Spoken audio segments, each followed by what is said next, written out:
Hey guys, welcome to the first video for the next youth group page. It's just a brand new thing we're doing because personally I miss having meetings with you guys on Friday nights, and I'm sure that you probably miss seeing my face. At least I hope you do. Just to not like completely miss each other and to not completely never have touch.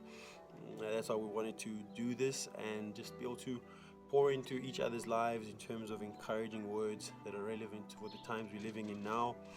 Stay in touch, stay in contact, and be hearing a lot of stuff. So on this page, right, you'll not only be hearing from me, you'll be hearing from a variety of people with encouraging words on a weekly basis on a Friday, as well as some other content during the course of the week. So it won't only be like sermons, but we'll do like different tips and tricks throughout the course of each different week.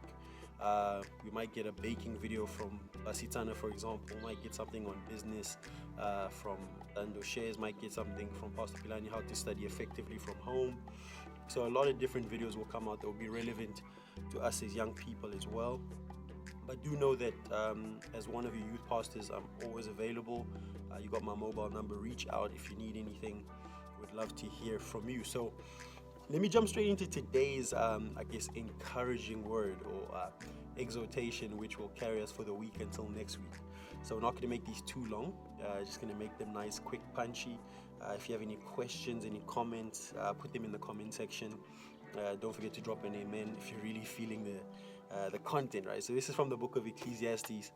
It's chapter 8, and it's verses 14. I'm going to read through to 16, I think, right? It says, "There is a vanity that keeps place on earth," right? That takes place on earth. That there are righteous people to whom it happens according to the deeds of the wicked, and there are wicked people to whom it happens according to the deeds of the righteous. I said to this also in vanity, and I commend joy.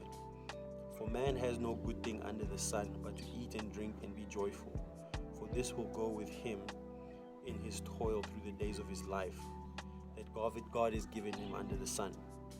When I applied my heart to know wisdom and to see the business that is done on earth, how neither day nor night does one's eyes see sleep, then I saw all the work of God, that man cannot find out the work that is done under the sun.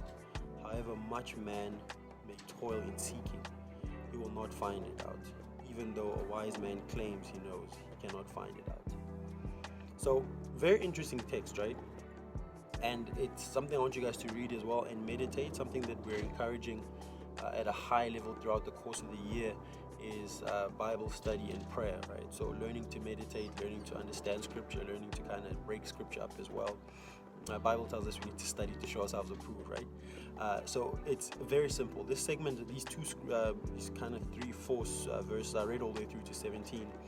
It basically highlights the fact that man cannot know God's ways, right?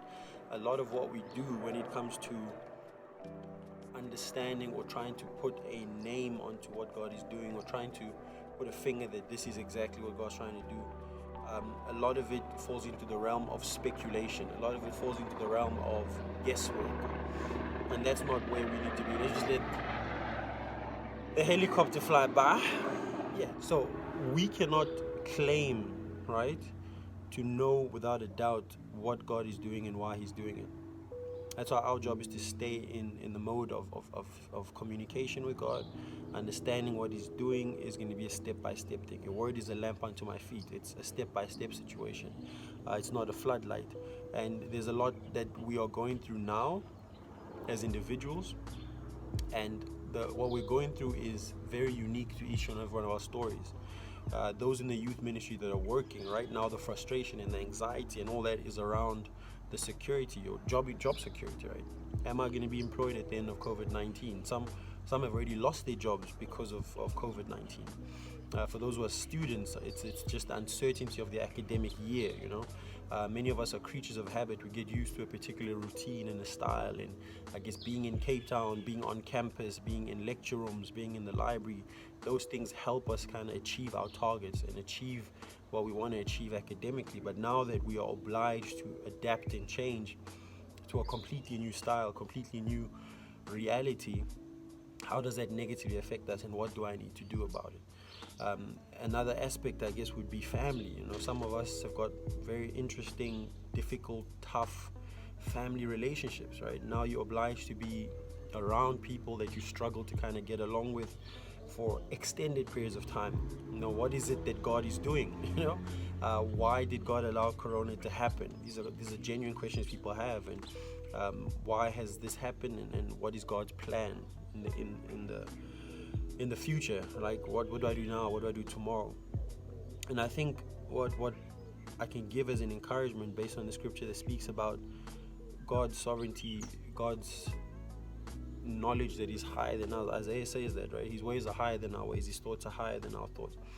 So if God's thoughts are higher than my thoughts, if his ways are higher than my ways, and I don't have a real way of understanding what he's doing, what is the usefulness, what is my next step? First and foremost, this is major. The understanding of God's sovereignty is very, very, very important. And I've got a simple analogy that I give myself very often. Funny enough, it's like a continuous process. It's that God is at a higher level than my intellect, in the same way that where I'm at as a parent is higher than my children. Now, I can tell my daughter Anita, that most of you know, that I don't have money, and she'll be confused because she's seen money in my room or she's seen money in my wallet. But as a parent, I know that money has a purpose, right? I need to use that money to buy electricity. I need to use that money to buy groceries. So she's asking me for sweets, but I can't buy her sweets because I don't have money for sweets.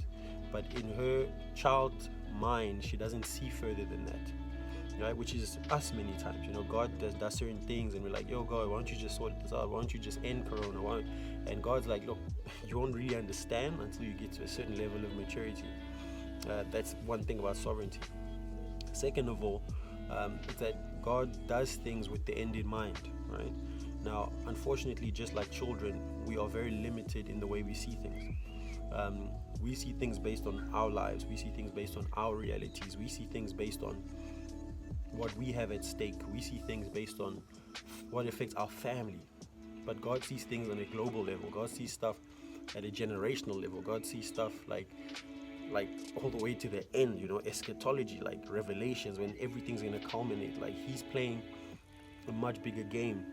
Just like a child just sees them wanting sweets or wanting sneakers or wanting like a toy or something.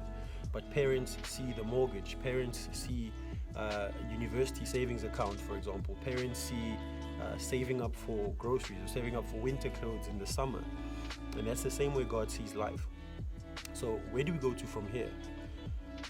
Quick, easy steps. Number one, we need to get to prayer, right? Now, I know it's a scary thing for many people. It's a bit weird for a lot of people, but prayer is you admitting to yourself and to God that I'm not going to be able to handle this on my own. And it's a communication, so you open yourself up to hearing from God. Now, hearing from God, as complex as we can make it, is very simple. Job says, Job 33 verse 3, God speaks now in one way, now in another, but we do not perceive it. Simply means that God can talk to you through a movie, God can talk to you through a friend, God can talk to you in a dream, God can talk to you in a vision. God is not limited in the ways he can communicate with us. We're the ones who have limited communication ability.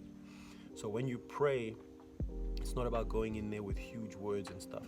It's being simple. God, look, this is what's going on. This is my issue. This is my struggle. I need help in this area. I need help in that area. I'm doing well here. I'm grateful for this. I'm grateful for that.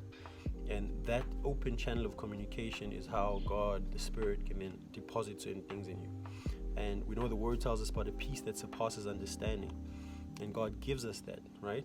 But we need to be open to receiving something like that. And what does that mean? It's a peace that goes beyond like human logic, a peace that goes beyond what makes logical sense, which is something we need more than anything right now.